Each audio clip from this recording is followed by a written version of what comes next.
Introduction to Daily Activity Meditations.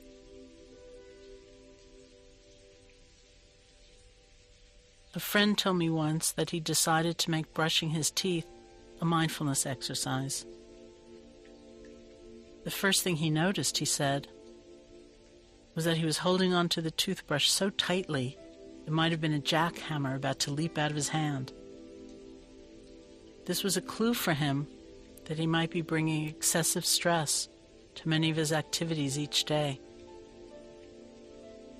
So we take the lessons we learn in one activity and see what they might reveal for us about many activities, about the patterns of automatic pilot that might be present in many ways in our lives, and about what we might observe when we're open to our experience, moment by moment.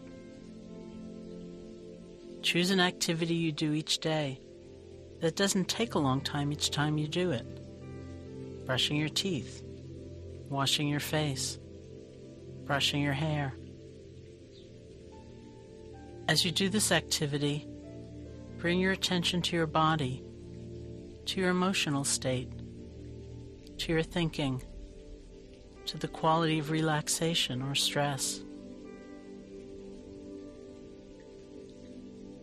See if you can use that activity as a meditation, a time of coming into the moment, paying attention to your actual experience, learning about yourself, taking an interest and fully experiencing the simple things in life.